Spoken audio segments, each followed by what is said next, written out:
Hi friends, எல்லோரும் எப்படி இருக்கீங்க? இன்றைக்கி ரொம்ப சிம்பிளான ரெசிபியான சோமோஸ் அப்படின்னா சூப்பரான ஒரு ஸ்வீட் ரெசிபி.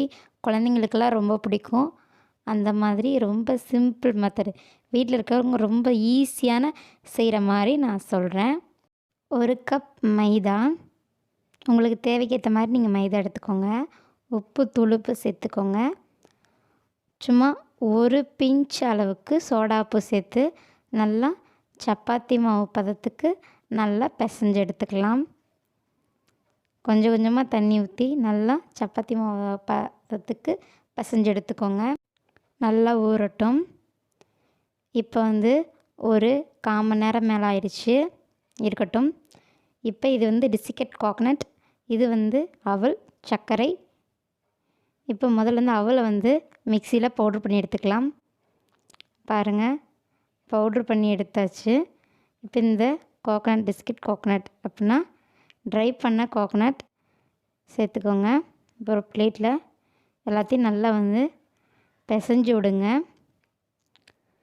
பாருங்கள், இந்தளவுக்கு நல்லா பிசைஞ்சு விடுங்க. பாருங்கள், இந்தளவுக்கு இருக்கணும். நீங்கள் தேவையான அளவுக்கு உங்களுக்கு சர்க்கரை சேர்த்துக்கோங்க, இல்லைன்னா வெல்லம் சேர்த்துக்கிட்டாலும் சேர்த்துக்கலாம். நான் ஹெல்த்தியாக இருக்கணும் சிவப்பு அவல் சேர்த்துக்கிட்டேன். உங்கள் இஷ்டம், நீங்கள் எப்படி வேணால் சேர்த்துக்கலாம். இப்போ மாவு எடுத்து சப்பாத்தி இதில் வச்சுக்கோங்க, கட்டையில் வச்சு நல்லா தேய்ச்சி விடுங்க. 2 சைடு இப்படி மாவு வச்சு தேய்ச்சிங்கன்னா ஈஸியாக இருக்கும், ரொம்ப சிம்பிளாகவும் இருக்கும். தேய்ச்சாச்சு. இப்போ ரவுண்டாக ஒரு இது வச்சு மூடி வச்சு ஷேப்புக்கு ரவுண்டு பண்ணிக்கலாம்.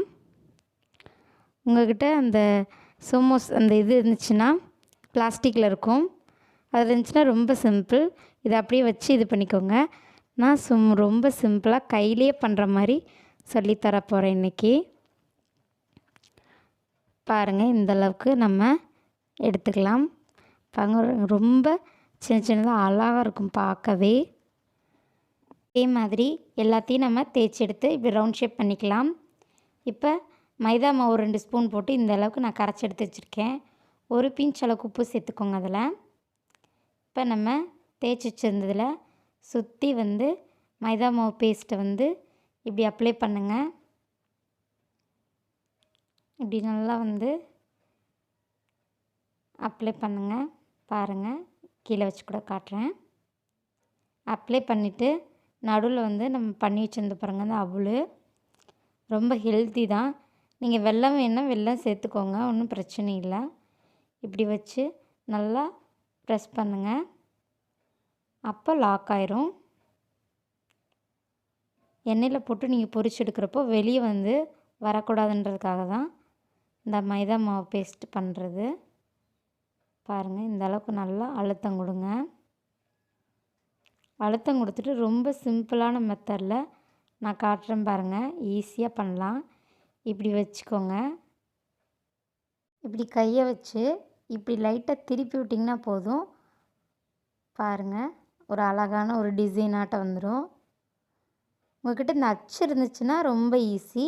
அப்படியே இந்த மாவு எடுத்து நடுவில் வச்சு உள்ள பூரணத்தை வச்சு அப்படியே ப்ரெஸ் பண்ணி எடுத்திங்கன்னா சரியாக போயிடும். பாருங்கள், பார்க்கவே எவ்வளோ அழகாக வந்துடுச்சு. இதே மாதிரி எல்லாத்தையும் நம்ம பண்ணணும். பாருங்கள், எப்படி லாக் ஆயிடுச்சுன்னு. இதே மாதிரி நீங்கள் எல்லாத்தையும் பண்ணுங்கள்.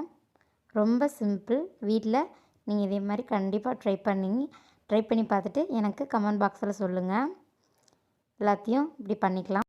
பாருங்கள், எண்ணெய் ஊற்றியாச்சு. இப்போ நம்ம எப்படி எல்லாத்தையும் பண்ணியாச்சு.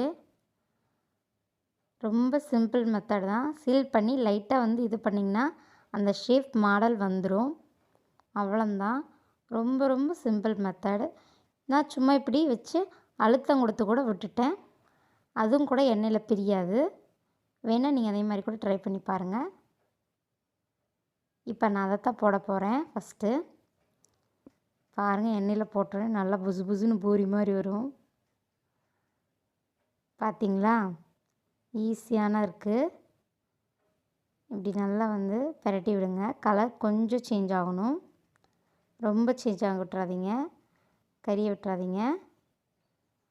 பாருங்கள், பார்க்க எவ்வளோ அழகாக இருக்குது. ரொம்ப ஈஸியான மெத்தட் தான். நீங்கள் இப்படி வீட்டில் ட்ரை பண்ணி பார்த்து இந்த லாக்டவுன் டைம்லாம் குழந்தைங்களுக்கா இருந்தாலும் பெரியவங்களுக்கா இருந்தாலும் இப்படி ஈஸியாக வீட்டிலே ப்ரிப்பேர் பண்ணி கொடுங்க. ஸ்நாக்ஸு கடையில் போய் வாங்குறதுக்கு பதிலாக இப்படி பண்ணி கொடுங்க. இதே மாதிரி நம்ம எல்லாத்தையும் பொரிச்சு எடுத்துக்கலாம். உங்களுக்கு இந்த வீடியோ பிடிச்சிருந்துச்சின்னா லைக் பண்ணுங்கள், ஷேர் பண்ணுங்கள், கமெண்ட் பண்ணுங்கள், மறக்காமல் சப்ஸ்கிரைப் பண்ணுங்கள். பக்கத்தில் இருக்க பெல் சிம்லையும் கிளிக் பண்ணுங்கள். அதில் ஆல்னு இருக்க ஆப்ஷனையும் கிளிக் பண்ணுங்கள். அப்போ தான் நாங்கள் போடுற ஒவ்வொரு வீடியோவும் உங்களுக்கு நோட்டிஃபிகேஷனாக வரும். ஓகே, பாய்.